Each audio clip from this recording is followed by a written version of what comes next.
2026년 들어서만 주가가 무려 193% 폭등했습니다. 금요일 실적 발표 직후에 거의 57%가 올랐고요. 주말 지나고 월요일장 열리자마자 22%가 추가로 치솟았죠. 네, 그 뜨거웠던 메모리 반도체 기업 샌디스크의 연초대비 수익률마저 가볍게 제쳐버린 숫자죠? 맞아요. 이 경이로운 숫자의 주인공이 바로 어플라이드 옵토 일렉트로닉스입니다.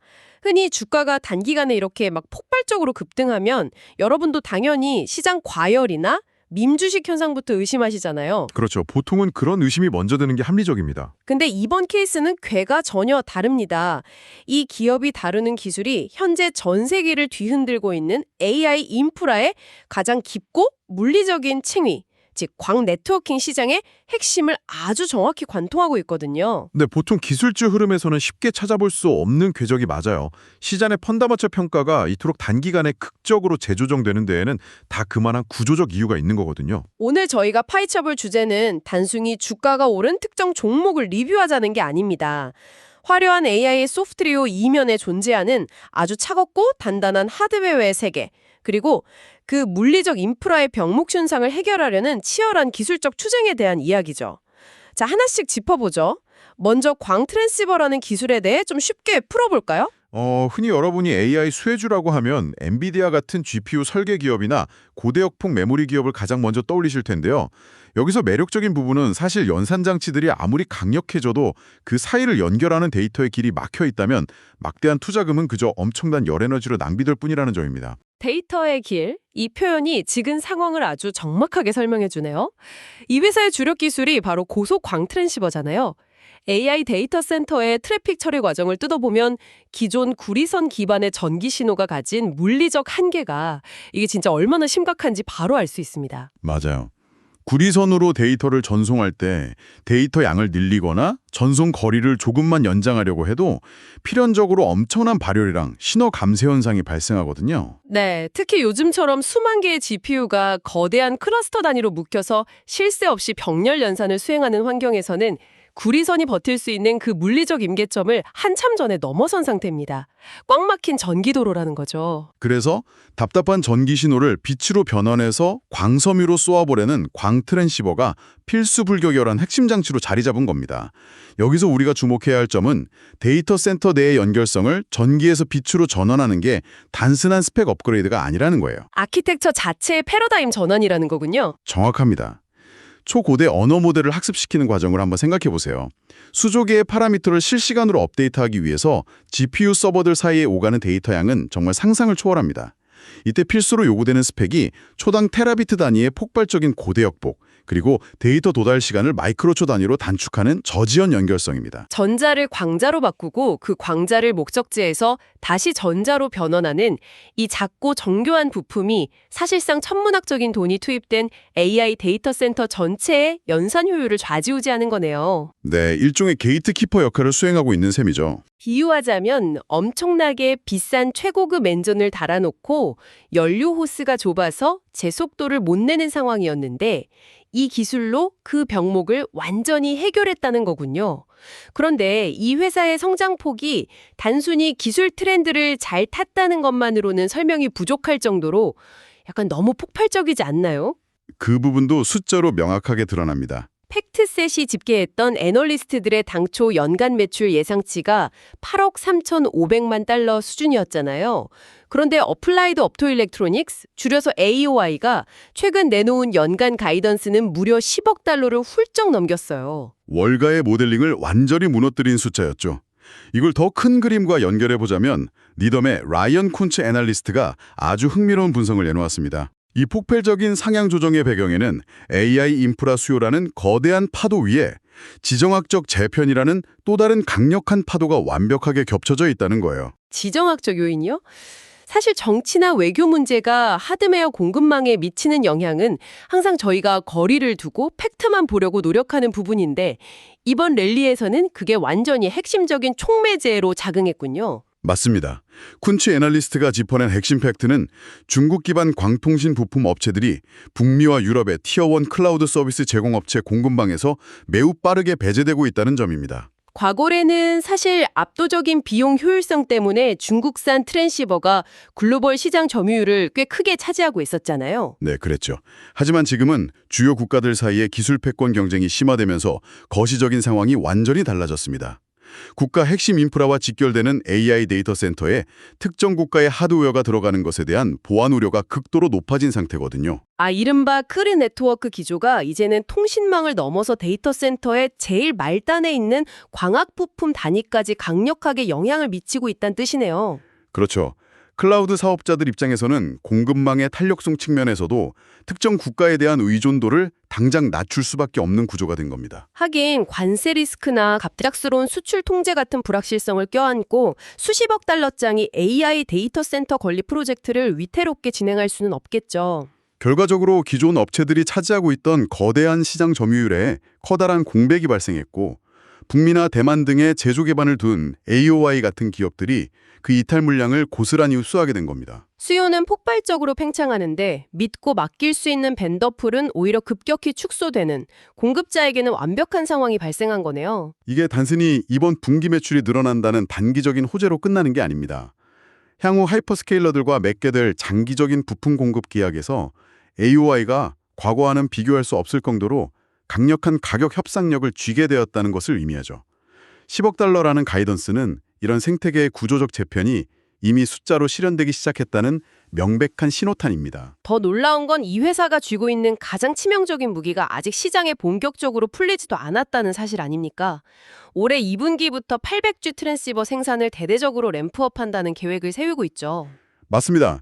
우리가 일반적으로 알고 있던 데이터 센터들이 주로 100G나 400G 규격을 사용해왔던 것을 감안하면 초당 800기가비트를 전송하는 이 제품은 그야말로 차원이 다른 스루풋을 제공합니다. 아까 언급한 쿤츠 애널리스트 분석에 따르면 시장 수요가 워낙 강렬해서 내년 중반까지는 이 800주 제품 공급이 수요를 도저히 따라가지 못하는 강력한 쇼티지 상태가 지속될 거라고 하더라고요. 800G로의 전환은 광네트워킹 산업 전체의 수익성을 새로운 차원으로 끌어올리는 아주 중요한 마일스톤입니다.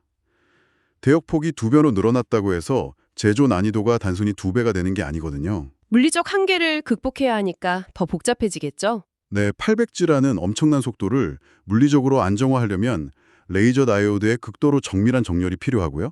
좁은 폼팩터 안에서 폭발적으로 증가하는 열을 제어하는 방열 설계, 그리고 시도 무결성을 잃지 않기 위한 고도의 패키징 기술이 동시다발적으로 요구됩니다. 진입장벽이 기하급수적으로 높아진 하이엔드 시장이네요. 그래서 여기서 수요를 안정화해서 하이퍼스케일러들의 퀄리피케이션을 통과할 수 있는 업체는 전 세계의 극소수뿐입니다. AOI가 이 800G 시장의 물량을 선점해낸다면 2026년 이후 수익성 지표는 완전히 다른 레벨로 도약할 가능성이 높죠. 하지만 여기서 우리가 냉정하게 짚고 넘어가야 할 아주 흥미로운 노이즈가 하나 있습니다. 겉보기엔 수요도 폭발하고 완벽해 보이지만 지난 4분기 실적을 자세히 뜯어보면 AOI의 800G 관련 매출이 사실 시장 기대치를 하회했거든요. 맞습니다. 그 부분이 아주 중요한 팩트죠. 그 이유가 주요 고객사인 아마존닷컴 시스템과의 상호 운용성, 특히 펌웨어 이슈 때문이었다는 점이 시사하는 바가 크다고 봅니다. 우리가 하드웨어 제조업을 이야기할 때 종종 간과하는 게 아무리 부품 자체를 물리적으로 완벽하게 깎아내도 결국 고도로 커스터마이징된 거대한 소프트웨어 생태계 안에서 이질감 없이 맞물려 돌아가야 한다는 거잖아요. 업계의 핵심적인 고충을 정확히 찌르셨네요. 아마존 웹서비스 같은 글로벌 하이퍼스케일러들은 기성품 네트워킹 장비를 사다가 단순 조립해서 쓰지 않습니다. 자체적으로 설계한 맞춤형 실리콘 칩이랑 철저히 독자적인 네트워크 프로토콜 위에서 데이터 센터를 운영하죠. 자기들만의 닫힌 생태계가 있는 거군요. 네, 그래서 이런 고도로 통제되고 폐쇄적인 환경에 제3자인 AOI의 새로운 800G 트랜시버를 결합한다는 건 극도로 까다로운 작업입니다. 단순히 빛을 쏘고 받는 문제가 아니에요. 타이밍이나 오류 수정 같은 문제도 얽혀 있겠죠? 맞습니다. 아마존의 스위치 칩셋과 광 트랜시버 간에 장치 상태 정보를 주고받는 미세한 타이밍, 오류 정정 코드 호환성, 실시간 전력 관리 프로토콜 등이 정말 수천분의 1초 단위로 한치의 오차 없이 일치해야 합니다. 조금이라도 엇박자가 나면 데이터 패킷이 대량으로 손실되거나 전체 네트워크 레이턴시가 요동치게 되니까요. 아까 쿤츠 애널리스트가 경고했던 실행 리스크의 실체가 바로 그거였군요. 800G라는 경이로운 스펙의 하드웨어를 성공적으로 대량 양산하는 거랑 그걸 까다로운 주요 고객사의 맞춤형 인프라에 완벽하게 동기화시키는 건 완전히 다른 차원의 난이도네요. 네. 하지만 시장이 이걸 큰 악재로 받아들이지 않은 이유가 있습니다. 이런 상호 운용성 이슈가 물리적 설계의 근본적인 결함이라기보다는 최적화 과정에서 겪게 되는 일종의 통과 이래에 가깝다고 판단한 거죠. 실제로 콘치 역시 이 펌웨어 최적화 이슈가 시장의 강력한 수요 순풍을 꺾지로 못할 거라고 봤고요. 게다가 AOI가 선제적으로 자본 지출을 늘려가면서 대응하고 있는 점을 긍정적으로 평가했죠. 결국 이 허들을 넘어서며 회사의 체질을 혁신적으로 변화시킬 거라고 내다본 겁니다. 자본 지출을 선제적으로 늘렸다는 건 경영진이 다가올 수주 물량에 대해 상당한 확신을 가지고 있다는 명백한 방증입니다. 상호 운용성 문제만 매듭 지어지면 언제든 폭발적인 양산 체제로 돌입할 준비를 마쳤다는 시그널이죠. 여기서부터가 정말 흥미로운 부분인데요. 이제 시야를 조금 더 넓혀서 어플라이드 옵토 일렉트로닉스라는 개별 기업을 넘어 광 네트워킹 생태계 전체를 한번 조망해 볼 필요가 있습니다.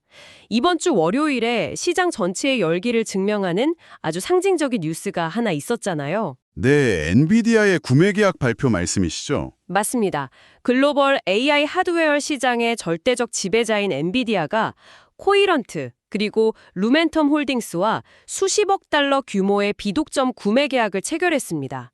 두 회사 모두 광 네트워킹 제품과 첨단 레이저 시스템 분야의 글로벌 강자들이죠. GPU만으로도 엄청난 수익을 내고 있는 엔비디아가 왜 굳이 수십억 달러라는 거액을 직접 들여가며 광통신 부품을 선입도 선매하고 있을까? 이쯤에서 중요한 질문이 하나 생깁니다. 결국 자신들의 주력인 최신 AI 가속기들이 스펙시트에 적힌 제 성능을 온전히 발휘하기 위해서는 그 칩들을 서로 이어주는 빛의 고속도로 인프라가 절대적으로 병행 구축되어야 한다는 걸 엔비디아 스스로 증명한 거 아닐까요? 정확합니다. 엔비디아의 이런 공격적인 움직임은 하이퍼스케일 생태계에서 광 네트워킹 장비가 이제 선택적인 보완제가 아니라 필수적인 핵심 전략 자산으로 격상되었음을 의미합니다. 수백 수천 대의 서버에게 꽂힌 수만 개의 GPU가 마치 하나의 거대한 두뇌처럼 움직여야 하는 시스템이잖아요. 여기서 통신 대역폭의 병목이 생긴다는 건 곧 고가의 GPU 가동률 하락으로 직결됩니다. 시간당 수백 수천 달러의 기회비용이 발생하는 막강한 연산 자원이 네트워크 지연 때문에 그냥 놀고 있다면 클라우드 사업자 입장에서는 정말 치명적인 손실이죠. 그래서 엔비디아조차도 시장의 심각한 광학 부품 공급 부족을 우려해서 주요 제조사들의 팹 생산 능력을 거액의 자본으로 선점하고 있는 겁니다. 전체 광학 시장에 전례 없는 훈풍이 불고 있다는 아주 명백한 물증이죠. 하지만 주식시장 속성이 늘 그렇듯 모두가 장밋빛 미래를 합창하면서 축배를 들 때 홀로 톤을 낮추고 차갑게 숫자를 분해하는 비판적인 시각도 반드시 존재하게 마련입니다. 레이먼드 제임스의 사이먼 레오폴드 애널리스트가 내놓은 분석이 바로 그런 브레이크 역할을 하고 있는데요. 네, 레오폴드는 AYO가 제시한 눈부신 가이던스에 아주 날카롭고 회의적인 견제구를 날렸습니다. 현재 회사가 기대하고 있는 최상의 수요 공급 역학이 그대로 유지된다고 가정했을 때 내년 중반쯤이면 매월 3억 7,800만 달러치의 데이터 센터 관련 매출이 발생할 거라는 계산이 나오잖아요.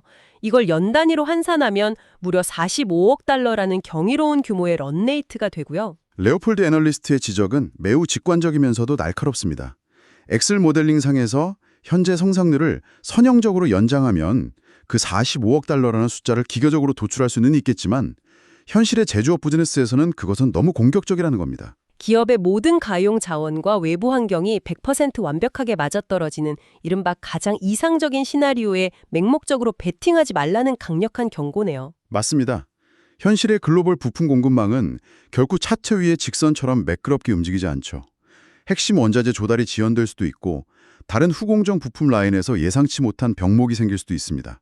무엇보다 하이퍼스케일러들의 거시적 자본 지출 계획이 거시경제 상황에 따라 갑작스럽게 축소될 가능성 등 통제 불가능한 변수가 정말 많거든요. 특히나 광학 부품 시장은 역사적으로 주요 고객사들의 재고 축적 사이클에 따라서 주문량이 롤러코스터 타듯 급등락을 반복하는 변동성이 매우 높은 시장이었으니까요. 그러니까 레오폴드의 말은 경영진이 제시하는 낙관적인 궤적을 무비판적으로 수용하기보다는 일정한 현실적 디스카운트를 적용해서 리스크를 관리해야 하는 아주 합리적인 조언입니다. 지금 당장 시장에서 800G 트랜스버를 구하지 못해 안달난 그 폭발적인 수요 자체를 부정하는 건 아니라는 거죠.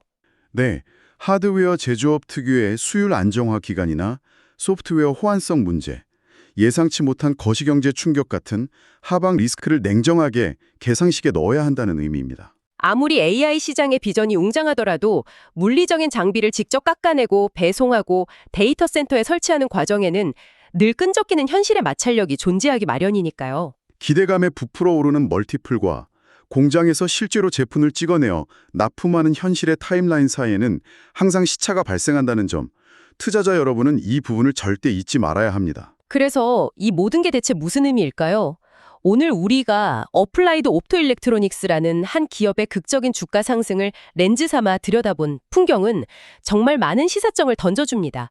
흔히들 인공지능 시대를 이야기할 때 눈에 보이지 않는 유려한 알고리즘이나 마법처럼 작동하는 소프트웨어 혁명만 떠올리기 쉽잖아요. 그렇죠. 소프트웨어가 모든 걸 지배하는 것처럼 보이니까요. 하지만 그 무한해 보이는 지능의 평창을 현실 공간에서 지탱하고 가능케 하는 건 결국 천문학적인 전력을 개걸스럽게 소비하고 엄청난 열을 내뿜으며 데이터를 실어 나르는 거대하고 물리적인 장비들입니다. 기존 전절을 멈추고 빛을 쏘아 올려야만 겨우 그 폭발적인 데이터 트래픽 속도를 맞출 수 있을 만큼 인류의 AI 인프라는 매 순간 물리적인 한계치를 아슬아슬하게 갱신하며 돌아가고 있는 거죠. 모델의 진화 속도가 기반 하드웨어의 발전 속도를 완전히 추월해버린 작금의 상황에서 그 숨막히는 병목을 뚫어내는 기술적 해자를 가진 기업에게 시장은 기꺼이 막대한 프리미엄을 지불할 준비가 되어 있다는 걸 이번 랠리가 증명했습니다. 맞습니다. 하지만 이렇게 고도화되는 광 네트워킹 기술의 극한을 지켜보고 있으면 특정 기업의 밸류에이션을 넘어서 조금 더 본질적인 관점의 이동을 경험하게 되는데요. 네, 아주 깊이 있는 주제로 넘어가게 되죠. 여러분, 오늘 다룬 내용을 바탕으로 마지막으로 깊이 생각해 볼 만한 도발적인 질문을 하나 던지고 싶습니다. 우리는 지금 이 순간에도 더 많은 파라미터, 더 완벽한 추론 능력을 가진 거대한 AI 모델을 끊임없이 요구하고 있습니다. 그 기하급수적인 데이터 폭발을 감당하기 위해 100G, 400G를 넘어 800G 트랜시버를 투입하고 머지않아 1.6테라, 3.2테라 장비 상용화를 논의하겠죠. 전기 신호를 빛으로 변환하는 효율을 극한으로 끌어올리고 있죠. 하지만 우리가 결코 잊지 말아야 할 흔들리지 않는 사실이 있습니다. 아무리 천문학적인 자본이 투입되고 인류 최고의 엔지니어들이 혁신을 거듭한다 하더라도 이 모든 데이터의 이동은 결국 빛의 속도라는 우주의 절대적인 자연 법칙과 광섬유라는 매질이 가지는 물리적 한계선에 철저히 종속되어 있다는 점입니다. 소프트웨어가 요구하는 데이터 양은 무한하게 팽창하는데 물리적 인프라의 속도는 명백한 물리학의 상한선에 점차 다가가고 있는 상황이네요. 가진 절대적인 물리적 한계선의 정면으로 부딪히게 될까요? 더 이상 단 하나의 광섬유 가닥에 빛의 파장을 더 우겨 넣을 수 없는 궁극의 물리적 임계점이 도래한다면 그때가 오면 우리는 폰노이만 아키텍처나 현재 거대한 데이터 센터라는 개념 자체를 백지 상태에서 완전히 새롭게 써야 하는 것은 아닐까요? 새로운 아키텍처의 탄생을 고민해야 할 시점이 올 수도 있겠네요. 오늘 한 기업이 보여준 눈부신 숫자 뒤편에 조용히 웅크리고 있는 인류 기술 진보의 궁극적인 한계와 물리적 도전에 대해 여러분도 한 번쯤 깊이 상상하고 탐구해 보시길 바랍니다.